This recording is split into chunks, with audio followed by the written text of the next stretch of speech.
soy Florentina Gamarro. Les doy la bienvenida a un nuevo episodio de nuestro podcast semanal. Bueno, continuamos con la trilogía sobre el que voy.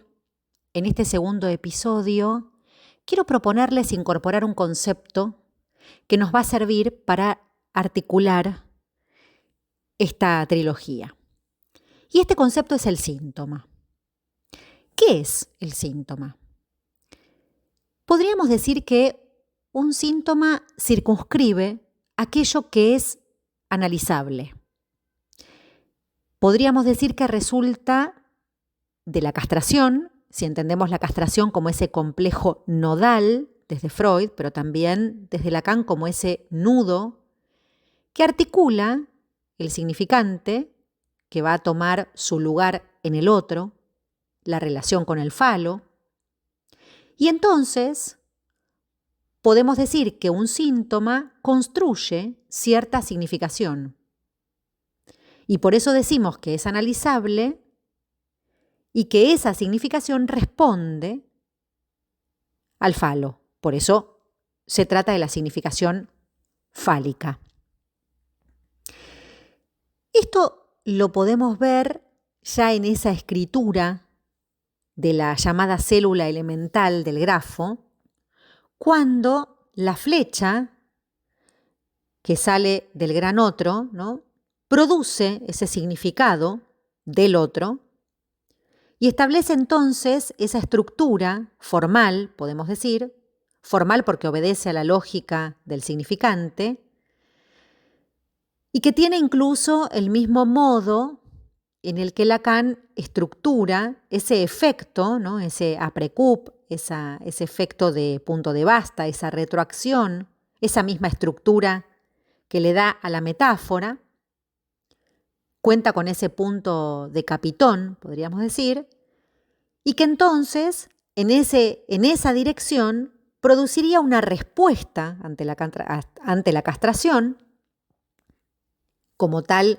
como significado que viene del otro, por aquello de que al sujeto le vuelve del otro su propio mensaje en forma invertida, y que entonces si nos preguntamos cómo se forma, en primer lugar podríamos hacer una pequeña articulación entre la formación del síntoma, ¿no?, esto que aparece en el extremo superior derecho del grafo, que es la pulsión, o sea, entre el síntoma y la pulsión, que se escribe sujeto dividido, losange, D mayúscula, ¿no?, que va a ser donde ancla la demanda.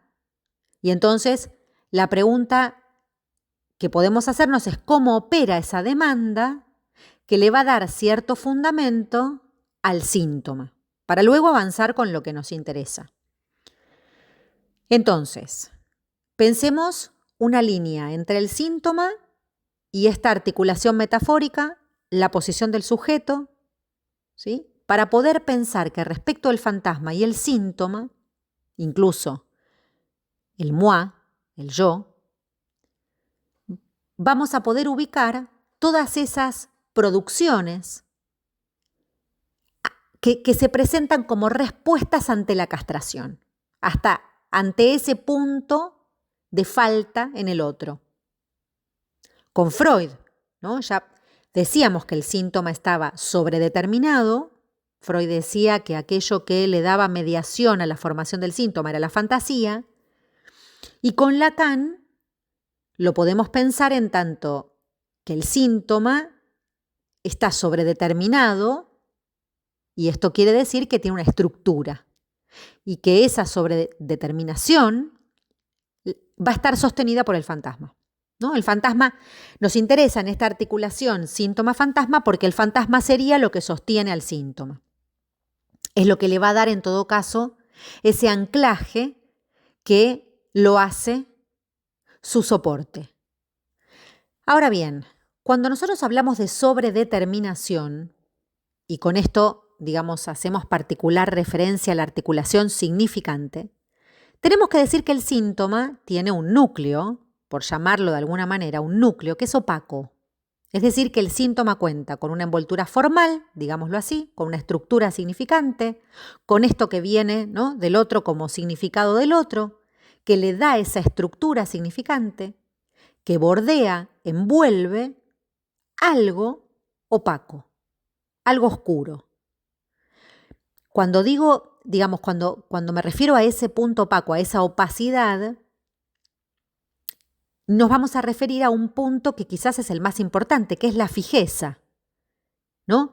Que sería eso que no se somete al juego significante, a eso que no aparece en la dialéctica de los dichos, ni en la asociación, ni en una función metonímica, sino que todo lo contrario, en ese punto no hay ningún tipo de llamado a la articulación significante y por eso es que decimos que el síntoma tiene una cara en esta estructura formal, podríamos decir, y otra, que es esta que estamos situando, que no es interpretable, ¿no? Entonces, la posición del sujeto va a estar en referencia allí a esas fijezas respecto de este punto opaco.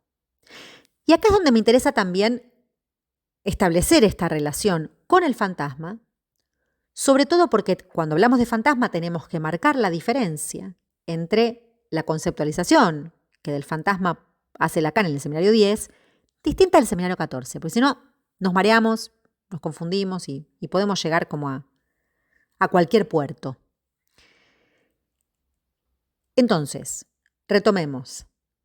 Si nosotros partimos de la constitución del sujeto y decimos que el sujeto se constituye como falta, ¿sí?, en el lugar de la falta, en tanto ahí el sujeto desfallece, entonces podemos pensar que el síntoma, y esta es la relación que nos interesa establecer con el fantasma, nos va a permitir entender el punto de entrada del sujeto al campo del otro y que no lo hace sino como objeto, ¿no? Entonces acá adquiere mucho valor esta noción de plus, de goce. Estamos tratando de establecer algunas relaciones entre deseo, pulsión, síntoma, fantasma, y que quizás este sea un eje orientador.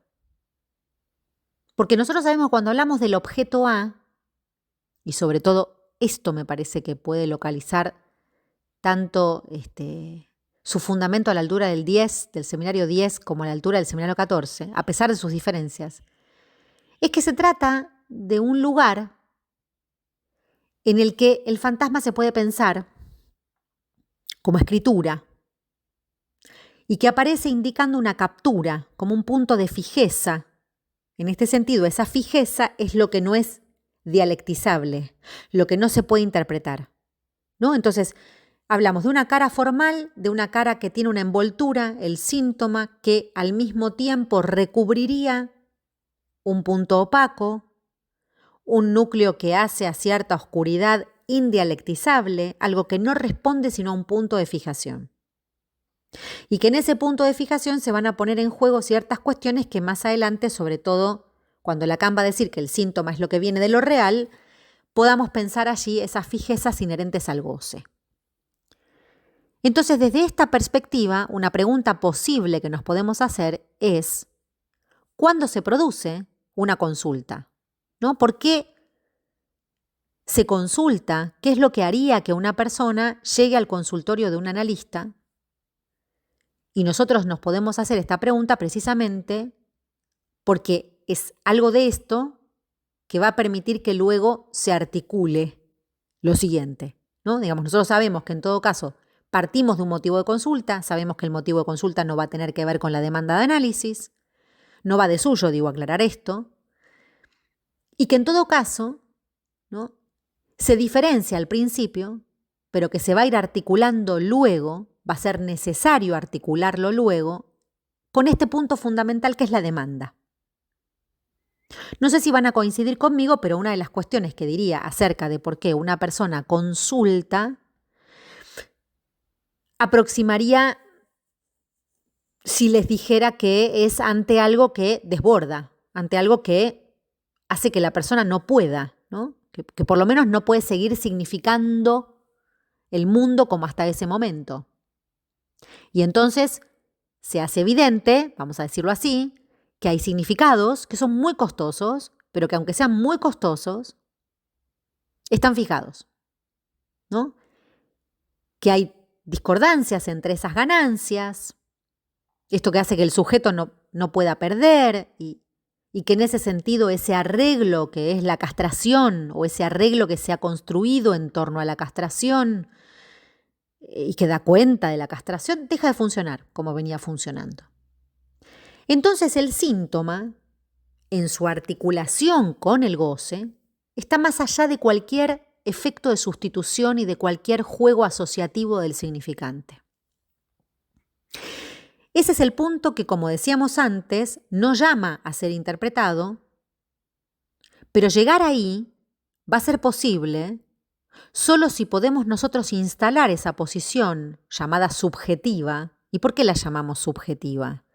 Porque el sujeto se presenta en tanto se formule una pregunta por el sentido que tiene ese padecimiento, ese penar de más, en caso de que ubique que algo de eso le concierne. Recordemos que el síntoma plantea una dimensión que no es asimilable, ¿no? Que tiene una patita, podríamos decir, en torno a la causa. Y si pensamos que el deseo es efecto de esa causa, la diferencia va a ser que el síntoma entonces resulta en cierto punto de eso mismo inasimilable. Recordemos que Lacan va a terminar sosteniendo que el síntoma es lo que viene a ponerse en cruz, que viene de lo real, ¿no? Entonces ahí se produce una articulación entre el sujeto y esa causa que es lo no asimilado, lo que no tiene relación, lo no asimilable incluso diría, y que va a tener que ver con el goce, con esas marcas, ¿no? Que no son, por supuesto, de ningún otro modo que hechas en una superficie llamada cuerpo. No es sin el cuerpo todo esto que estamos tratando de ubicar. Y que entonces allí la dimensión de la equivocación, del equívoco significante, la dimensión interpretable, la dimensión de la articulación significante encuentra un tope, encuentra un límite, podríamos decir. Entonces, ¿cómo pensamos la relación en cuestión, ¿no? Inherente al cuerpo, a la pulsión, al objeto, al sujeto? Porque si hablamos de demanda, como lo hacíamos hace un rato, lo que encontramos es que el síntoma, lo podemos decir así, es la expresión de eso que no encaja, de eso que no se articula. El síntoma entonces encierra siempre esta dimensión de imposibilidad, ¿no? De algún modo siempre indica un punto de inadecuación, más allá de tener esta cara formal, y por eso es tan importante no perderse, ¿no? En los desfiladeros del significante.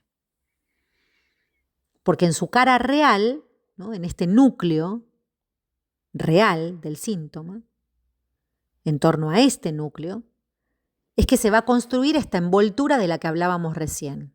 Entonces así, fíjense ahí que lo que nosotros entendemos por el saber inconsciente encuentra un tope, un límite, ¿no? Que es precisamente esto que no entra en el orden del cifrado y el descifrado significante. Y que Lacan necesita precisamente para este abordaje recurrir tanto luego a la lógica como a la topología porque no le alcanza la lingüística, ¿no? Para decirlo claramente. Entonces, con respecto al síntoma, podemos decir que tiene una cara que es aquello que produce a través del lenguaje, de las palabras, que porta un sentido, que se relaciona con aquello que Freud planteaba como satisfacción sustitutiva, formación de compromiso, formación sustitutiva, en relación con la sexualidad, que obedece a lo reprimido, pero que en su otra cara, en ese núcleo que está revestido, digamos, vamos a encontrar el sentido real, esa dimensión imposible del síntoma, ese sinsentido, ¿no? Es esto que se fundamenta cuando Lacan dice que el síntoma precisamente viene al lugar de la falla. Y entonces lo interesante de esta lectura es que hay un modo en el que el síntoma enlaza lo simbólico, lo imaginario y lo real. Es decir, que no queda solamente articulado el juego simbólico, y es importante destacar esto. Y en este sentido el síntoma también es una respuesta del sujeto, al igual que el fantasma. Entonces, en ambos casos, digamos, de lo que se trata es de que lo real tiene que ver con eso no sabido, con eso que no responde a la formación del inconsciente, con eso que no dialectiza a través del significante, pero que también tiene que ver con aquello imposible de saber. Entonces la pregunta que nos hacemos es, ¿cómo trabajar con eso? ¿No? Lo que interesa allí es esta dimensión del síntoma que se emparenta con ese punto que el fantasma sostiene como fijeza, y ese es precisamente el punto enigmático al que nos estamos refiriendo en esta trilogía. Cuando decimos ese punto enigmático para el sujeto, lo que quiero plantear es que ese enigma es lo que da lugar a la constitución misma del sujeto.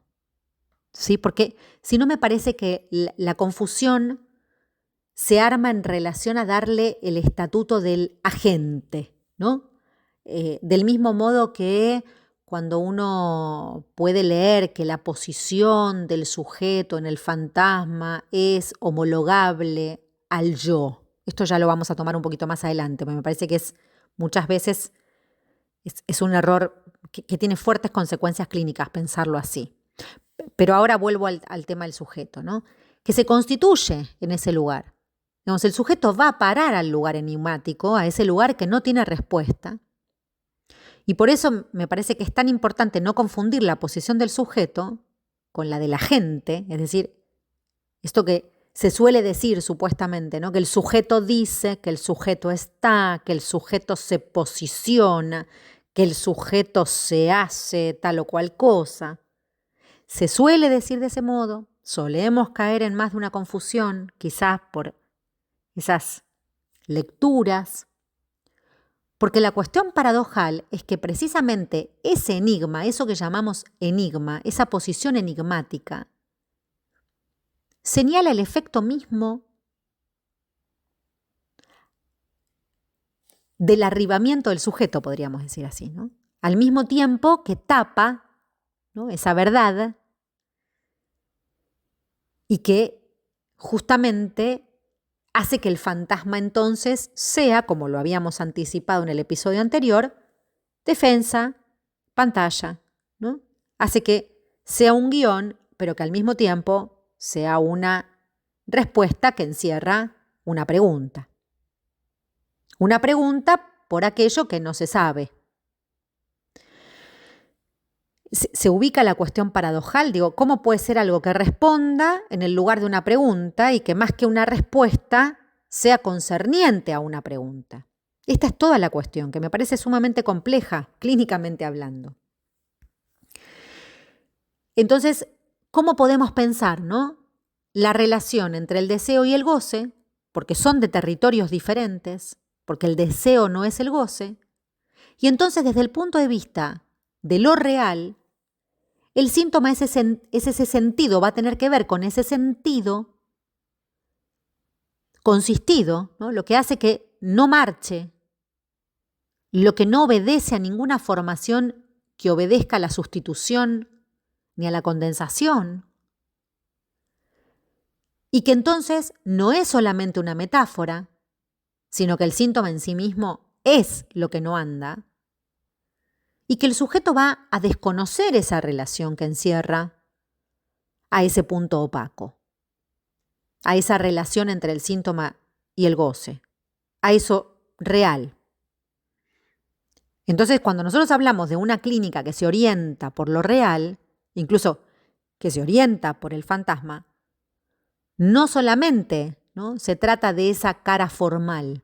Tenemos que diferenciar cómo se produce esa orientación, porque no es lo mismo que se produzca por la vía de lo simbólico, que aquí es donde me parece que también estableceríamos una diferencia, ¿no?, que orientado por lo simbólico hacia lo real. Y entonces, en ese punto, todo lo que del fantasma queda como una articulación simbólico-imaginaria va a tener un límite. Y en este punto, me parece que esa vertiente del síntoma como significado del otro,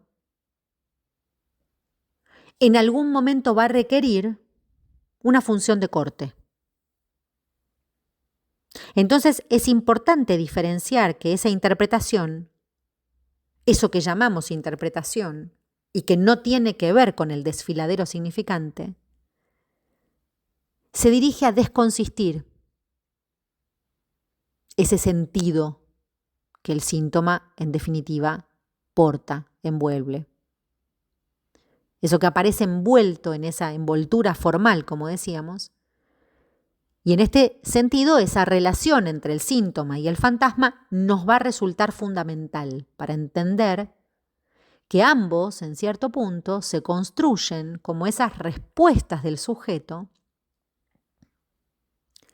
y que en lo que respecta ahora sí al fantasma, que se trata de un marco quiere decir algo que establece un cierto borde, establece una cierta limitación, pero al mismo tiempo, ¿no?, es lo que va a producir una significación sobre esta relación del sujeto con el objeto en respuesta a lo que el sujeto va a construir en el lugar de la falta del otro. Porque se trata de un modo en el que se articula, ¿no?, sujeto y objeto. Es como si fuera una relación, un guión, una versión de una relación en el lugar de la relación que no hay, ¿no? O sea, por eso decimos que el fantasma implica una vía de recupero de algo que está irremediablemente perdido. Por eso también le decimos ficción, ¿no? Entonces, esta escritura, sujeto dividido losange A, entendida a la altura de los desarrollos del seminario 10, va a tener que ver con que ese A hace referencia a esos objetos que se van a representar a partir de esa letrita minúscula que está después del rombo, que está después del losange, y que van a hacer referencia a un valor de satisfacción que se ubica como plus, que se ubica en el lugar de un goce perdido. Entonces, lo que nosotros podemos leer, ubicar en esa escritura del fantasma es precisamente el establecimiento de un recorrido que es pulsional en relación a un otro con minúscula, ¿no?, además de esas puestas en forma del objeto, digamos, que por supuesto sabemos que tienen estas 4 posibilidades, ¿no?, oral, anal, escópico, invocante. Esos objetos parciales que van a tomar la forma de lo que falta, podríamos decir, es lo que se revestiría, se intentaría revestir a nivel del ser y del tener, y entonces ahí se inaugura esto que denominamos gramática. La gramática hace referencia a un circuito pulsional. Y en esto, digamos, es donde se funda esta idea de este que voy, ¿no? ¿Qué me quiere el otro? ¿Qué quieres de mí en tanto ese lugar me concierne? Lo digo de esta manera para que no caigamos en esta idea de que eso se llama yo. Yo soy algo cagado por el otro. Esas cosas que son barbaridades, que esto, ¿no?, es ese punto donde se ofrece, ahí donde justamente la consistencia del ser vacila. Pero en el que voy, Lacan es muy claro, es ¿qué me quiere en ese lugar que me concierne? Entonces, El fantasma funciona como ese prisma, esa ventana por donde el sujeto construye una respuesta y se determina una posición en tanto respuesta ante la falta del otro, un intento de colmarla. Y en esos intentos, ¿no?, se juega esta sintaxis, esta semántica, porque podríamos decir que también allí se fija una modalidad de satisfacción, pero también están fijados a la manera de la articulación significantes o significantes que se cristalizan y producen esas identificaciones de las que vamos a tener en cuenta también en relación al síntoma. Pero no se trata de que entonces el yo afirma, ¿no? Yo soy esto para el otro. No es el yo, no es el moi. Porque el fantasma es una construcción de la posición del sujeto en cierta vertiente, en cierta relación con el objeto, puesto que como esa relación es imposible, no hay, en esa posición el sujeto está asumiendo la falla, ¿no? Es como si esa posición asumiera la falla del otro como propia, ¿no? Entonces, como dijimos en el primer episodio, se trata de reducir el deseo a la demanda, de hacer de la falta del otro una condición. Por eso decimos que el neurótico allí confunde la falta del otro con su demanda, ¿no? Ahora, esto no tiene que ver con el moi, como dijimos al principio, ¿no? El fantasma, el síntoma y el moi son tres modalidades en las que el sujeto responde en términos imaginarios a esa falta. Los modos en el que, digamos, que ubicamos la imposibilidad sería, ¿no? Digamos, como ese modo en el que algo de lo imposible se vuelve en tres versiones distintas, ¿no? El deseo como insatisfecho, el deseo prevenido, el deseo como imposible. Pero al mismo tiempo hay rasgos que van a soportar, que van a ser de soporte allí, ¿no?, de esas identificaciones. Y esas identificaciones, bien lo sabemos, son modos en los que se le da consistencia a esa relación, sobre todo a la portación significante, y que entonces son modos que siguen siendo la construcción de una defensa ante ese encuentro con lo enigmático. Entonces, como habíamos planteado, ¿no?, que una de las diferencias entre el síntoma y el fantasma es que el síntoma se dispone a la palabra en una de sus caras, el fantasma no. El fantasma no es del orden de lo que se dice en un análisis, ¿no?, que sería lo mismo que decir que no responde a la lógica de las llamadas formaciones del inconsciente en el seminario 5. No es de ese orden. Tendríamos que preguntarnos entonces cómo se presenta en la clínica, ¿no?, cómo se nos presenta, cómo leemos allí el fantasma. Porque el fantasma no se escucha. Del fantasma nadie puede decir nada, ¿no? No hay ningún yo que pueda hablar del fantasma.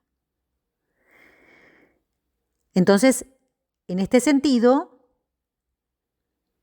al fantasma lo vamos a construir, lo vamos a atravesar, ¿no? Esto quiere decir que no aparece en los dichos. Sí, por supuesto, hay algo que juega en los dichos como lo que no está dicho. Y entonces sí podemos empezar por decir que el fantasma ubica algo que es ajeno a la palabra. Y por eso nosotros decimos que se trata precisamente de un atravesamiento, de una travesía, porque no responde a lo que se escucha. Y es precisamente porque el fantasma es eso que se va construyendo,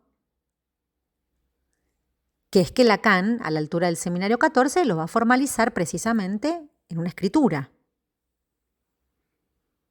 que tiene que ver específicamente con ese punto que hace de resistencia al trabajo significante, porque es un punto en donde la neurosis muestra toda su consistencia, ¿no? Es aquello que se fija. Lo que se fija son modos que van a insistir por la vía de la repetición.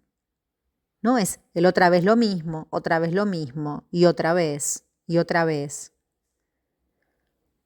Por eso siempre se presenta en mayor o menor medida como una coartada, ¿no? Sobre todo si los analistas nos detenemos mucho en esas manifestaciones rimbombantes que nos dejan siempre en una encerrona respecto de cierto relato del que creemos que ahí vamos a poder escuchar al sujeto en el fantasma o el sujeto del fantasma. Y nos olvidamos ahí de leer qué es, ¿no? Cómo vamos operando en esa lectura a partir de lo que no es enlazable a la palabra, a lo que no responde al significante. Y por último, la otra cuestión que me interesa destacar hoy, y que así como Freud decía, ¿no?, en El creador literario y el fantaseo, que las fantasías no eran confesadas por los adultos porque se las reconocía como un patrimonio íntimo, incluso generaban vergüenza. Con el fantasma podríamos decir que en cierto punto hay algo de eso, en tanto pone al resguardo, ¿no?, al goce.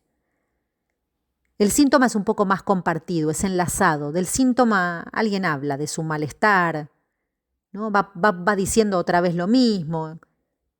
Del síntoma los sujetos hablan en los análisis. En cambio, la dimensión inherente al objeto que aparece allí en el fantasma es precisamente lo que va a marcar un punto de detención en la articulación significante, porque marca el punto de esa no relación. Y entonces aquí es que tenemos que marcar una primera diferencia entre el síntoma y el fantasma, ¿no? Decíamos esa cara simbólica del síntoma que implica la palabra, el significado del otro, las formaciones del inconsciente, mientras que el fantasma obedece a cierta gramática, ¿no? Insisto, a la altura del seminario 10,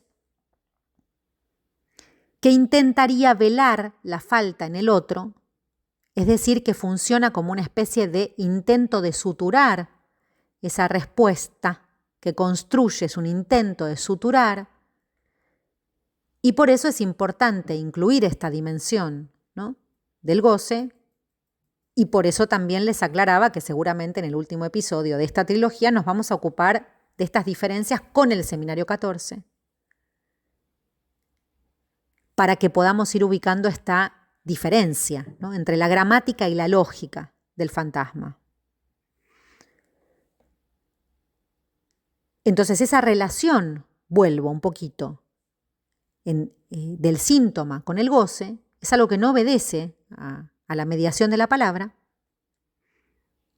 y que entonces, al no ser del orden de la palabra, la necesidad, la necesariedad incluso, de operar con eso, va a llevarlo a Lacan a formalizar al fantasma por medio de esta escritura, ¿no?, por medio de una escritura. La escritura de cierta lógica, entendiendo que la lógica ya empieza a ser para Lacan la ciencia de lo real, ¿no? Entonces, por eso es importante diferenciar la gramática del fantasma con la lógica del fantasma. Por supuesto que Lacan, a la altura del seminario 10, va a ubicar esto que nosotros conocemos como el fantasma fundamental, ¿no?, que es eso que está muy bien ubicado en el grafo a partir de este modo de respuesta ante el significante de una falta en el otro. Y en este sentido podríamos ubicar que allí lo que se va a poner en juego es una ganancia, no es un intento de recuperar ese goce perdido, como si no hubiera pérdida, esa función de volver algo en más, solo que ese también es el penar, ¿no? Y que allí, a la altura del seminario 10, todavía no estamos ubicando la lógica del fantasma. Estamos hablando de cierta gramática, ¿no? De esas, en todo caso, esas fijezas van a hablar de las relaciones, ¿no?, de las relaciones entre los seres hablantes y sus parteners, cierta puesta en juego, cierta puesta en forma de los objetos que circulan, ciertas modalidades de satisfacción en juego, cierto modo de reducir el deseo a la demanda, podríamos decir. Y entonces sí, podríamos ir dejando, digamos, para el tercer y último episodio lo que va a ser inherente a la lógica del fantasma. ¿no? Que es donde precisamente allí Lacan puede desarrollar que la lógica del fantasma está puesta en juego, está puesta en relación a la repetición, ¿no? A la repetición de esas marcas de goce en el cuerpo que insisten, que no cesan. Pero es importante distinguir que cuando hablamos de lógica no hablamos necesariamente de gramática. Y este me parece que es un punto importante a diferenciar para no creer que las elaboraciones lacanianas sobre el fantasma han sido siempre lineales y han tenido, por supuesto, estas elaboraciones fuertes consecuencias clínicas. Entonces, seguramente en el próximo episodio los y las invito a continuar con estas elaboraciones en las que tal vez podamos arrojar alguna luz sobre la cuestión de la repetición.